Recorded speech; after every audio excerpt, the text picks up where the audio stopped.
નમસ્કાર, આપ જોઈ રહ્યા છો નેશન પ્લસ ન્યૂઝ. હું છું આપની સાથે હેતલ વગર.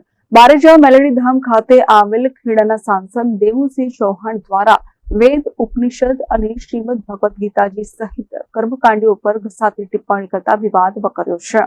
ખેડાના સાંસદ અને ભારત સરકારના પૂર્વ મંત્રી દેવુસિંહ ચૌહાણ વિશેષ કાર્યક્રમમાં ઉપસ્થિત થવા માટે બારેજા મેલડી ધામ ખાતે જઈ પહોંચ્યા હતા, જ્યાં મોટી સંખ્યામાં માનવમેદની જોઈને નેતાજીની જીભ લપસી પડી હતી.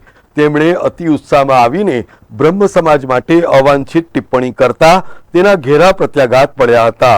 દેવુસિંહ ચૌહાણે જણાવ્યું હતું કે વેદ, ઉપનિષદો અને કર્મકાંડીઓનું કામ એ લોકોને બીજી દિશામાં લઈ જવાનું છે.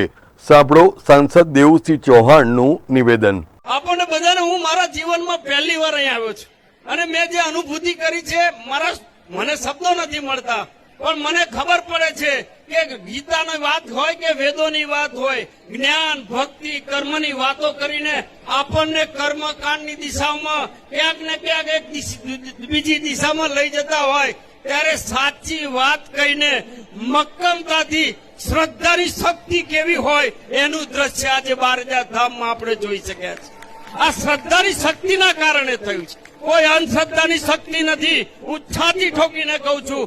દેવુસિંહ ચૌહાણનો આ વિડીયો વાયરલ થતા ગુજરાતના બ્રહ્મ સમાજ સહિત સનાતનીઓમાં રોષ વ્યાપી ગયો હતો અને શ્રી સમસ્ત ગુજરાત બ્રહ્મ સમાજના ટ્રસ્ટી હેમાંગ રાવલે દેવુસિંહ ચૌહાણના આ બે જવાબદાર નિવેદન બદલ ઝાટકણી કાઢતા જણાવ્યું હતું કે હિન્દુત્વના નામે સત્તાના શિખરો ઉપર બેઠેલી ભારતીય જનતા પાર્ટીના નેતાઓનો અસલી ચહેરો બહાર આવી ગયો છે.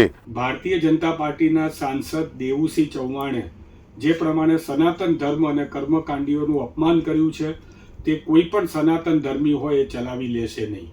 એક તરફ ભારતીય જનતા પાર્ટી હિન્દુત્વના નામે અને સનાતન ધર્મના નામે વોટ લઈને સત્તામાં આવી છે, અને બીજી બાજુ એના જ સંસદ સભ્યો એ સનાતન ધર્મ વિરુદ્ધ બોલીને વાણી વિલાસ કરી રહ્યા છે.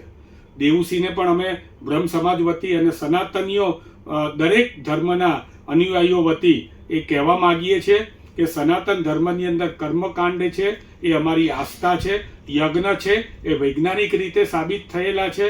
તમે સનાતન ધર્મની અંદર કર્મકાંડીઓ અને યજ્ઞ અને એના ઉપર જે પ્રમાણે બેફામ નિવેદનબાજી કરી છે, એના માટે થઈને તમારે જાહેરમાં સમગ્ર સનાતન ધર્મીઓની માફી માંગવી જોઈએ. અને જો તમે આ માફી નહીં માંગો તો કર્મકાંડીઓને કર્મ કરતા તો આવડે જ છે, કાંડ કરતા તો આવડે જ છે, પરંતુ તર્પણ કરતા પણ આવડે છે. એટલે તમારી તર્પણની જવાબદારી જે છે એ સનાતન ધર્મીઓ લેશે જો તમે માફી નહીં માંગો તો. બારેજા ધામ ખાતે અપાયેલ નિવેદનને પ્રતાપે ભારે વિવાદ સર્જાતા ભારતીય જનતા પાર્ટી દ્વારા પણ તેનું સંજ્ઞાન લેવામાં આવ્યું હતું. અત્રે નોંધનીય છે કે હાલ ગુજરાત પ્રદેશ ભાજપના અધ્યક્ષની શોધખોળ ચાલી રહી છે, ત્યારે ખેડાના સાંસદ દેવુસિંહ ચૌહાણનું નામ પણ ચર્ચામાં ફ્રન્ટ રનર તરીકે ચાલી રહ્યું છે. ત્યારે પરફેક્ટ ટાઈમિંગ જોઈને આ વિડીયો વાયરલ કરીને દેવુસિંહની રાજકીય સોપારી ફોડી હોય એવું પ્રતીત થઈ રહ્યું છે. જો કે આટલો વિવાદ વકર્યા બાદ પણ દેવુસિંહ ચૌહાણે એમના નિવેદન ઉપર દુઃખ વ્યક્ત કરવાને બદલે ગોળ ગોળ વાતો કરીને કુલડીમાં ગોળ ભાંગ્યો હતો. તાજેતરમાં એક સમાજ જીવનના એક શ્રદ્ધાના કેન્દ્ર ઉપર મારી મુલાકાત દરમિયાન જે સરળતાથી એ શ્રદ્ધાના કેન્દ્ર ઉપર સામાન્ય માણસને સમજણ આપવામાં આવતી, ત્યારે મેં એ દિશામાં મારા ઉદ્ગાર એ હતા કે ક્યારેક આપણા આસ્થાના કેન્દ્ર, આપણી આસ્થાના ગ્રંથો, વેદ, પુરાણો, ગીતા, આવા મહાન ગ્રંથોનું અલ્પ જ્ઞાન દ્વારા મનગળંત અર્થઘટન કરીને ક્યાંક સ્વાર્થ હેતુ સાધવાવાળા લોકો હોય છે, ત્યારે આપણી સનાતન ધર્મની પરંપરાને નુકસાન ન થાય હેતુથી યોગ્ય જગ્યાએ માર્ગદર્શન મળે અને જીવન દર્શન માટે આપણને સાચા અર્થમાં જ્ઞાન મળે, એ માટે આપણે પ્રયત્ન કરવો જોઈએ. વર્ષોથી મારા ઘરે સંતો મહંતો આવે અને એ લોકોના આશીર્વાદના કારણે આપે પણ સમાજ જીવનમાં આટલા વર્ષ દરમિયાન મારું વાણી, વર્તન અને વ્યવહારનો પણ અનુભવ કર્યો છે.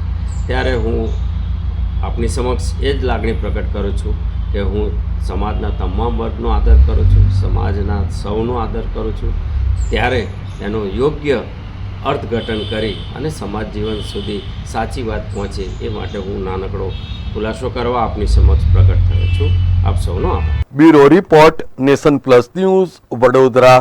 સમાચારોના સતત અપડેટ મેળવવા માટે અમારી નેશન પ્લસ ન્યૂઝની યુટ્યુબ ચેનલને સબસ્ક્રાઇબ કરો, બેલ આઇકન દબાવો અને જોડાયેલા રહો ફેસબુક, ઇન્સ્ટાગ્રામ અને ટ્વિટર પર.